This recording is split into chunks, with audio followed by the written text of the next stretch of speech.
এই কয়লা দুর্নীতি নিয়ে যখন কথা হয়, কেন বলছিলাম নাটক, একদম 2020 সালের এফআইআর আপনাদের যদি মনে থাকে। তৃণমূল কংগ্রেসের বিরুদ্ধে যতগুলো আজ অব্দি বড় বড় দুর্নীতির গল্প উঠেছে, দুর্নীতির বিষয় এসছে, সেই দুর্নীতির অন্যতম হচ্ছে কয়লা দুর্নীতি, গরু পাচার, কয়লা পাচার, শিক্ষক নিয়োগ দুর্নীতি, চিট ফান্ডের দুর্নীতি, একের পর এক দুর্নীতি ছিল।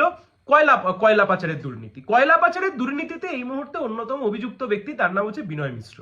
আপনাদের নিশ্চয়ই মনে আছে বিনয় মিশ্রকে।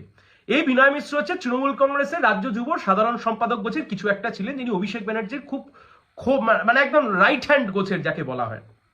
অভিযোগ, এই বিনয় মিশ্র কোটি কোটি টাকা তছরূপ করেছেন এই কয়লা পাচার কাণ্ডের মাধ্যমে। কেন্দ্রের সরকার চালায় বিজেপি, ইডি সিবিআই এর চোখে ধুলো দিয়ে এই বিনয় মিশ্র দিনের পর দিন বিদেশে বাইরে কোনো এক দেশে সে গাছ লুকিয়ে সেখানে বসে রয়েছে। দিনের পর দিন ধরে ইডি সিবিআই এর আধিকারিকরা অন্তত আদালতে এমন কথাই বলেছেন। দেখুন 2020 থেকে আজকে 2026 সাল, এতদিন কেটে গেল। বিনয় মিশ্র মানে মালিয়া আপনি ছেড়ে দিন, আপনি বিজয় মালিয়া ছেড়ে দিন, বিনয় মিশ্রর মতো যার নাম পর্যন্ত শোনা যেত না কোনোদিন, সেই বিনয় মিশ্র, তাকে নাকি দেশে ফিরিয়ে আনতে পারছে না ইডি সিবিআই কয়লা দুর্নীতির তদন্ত করতে গিয়ে। 1 নম্বর ঘটনা। 2 নম্বর ঘটনা, আপনাদের নিশ্চয়ই মনে আছে অনুব্রত মণ্ডল যে সময়তে অ্যারেস্ট হন, তার সময়তে ছিল গরু পাচারের মামলা। অনুব্রত মণ্ডল অ্যারেস্ট হওয়ার সময়তে লিঙ্ক ধরে গরু পাচার, কয়লা পাচারের ঘটনাতে প্রায় 2-3 জন ব্যক্তি অদ্ভুতভাবে খুন হয়ে যান। ইডি সিবিআই সেই সময়তে আঙুল চুষছিল। আপনাদের নিশ্চয়ই মনে আছে বকটুইতে খুনের ঘটনা, হাইকোর্ট বলেছিল সিবিআই তদন্ত।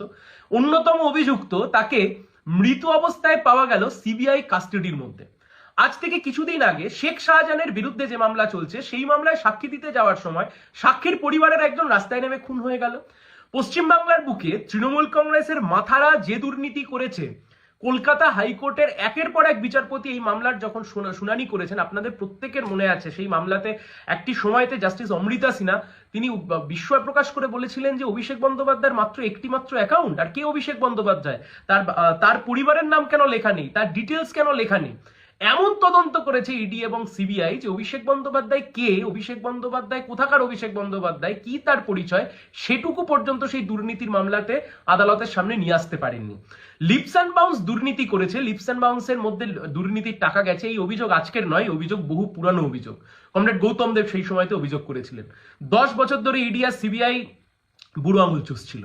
2020 সাল থেকে আজকে 2026 সাল, ঠিক ভোটের 3 মাস আগে মনে পড়েছে যে ওই যে চোখ খুলে দেখো না কে এসেছে, নতুন করে ইডি দিদির নাটক জমেছে।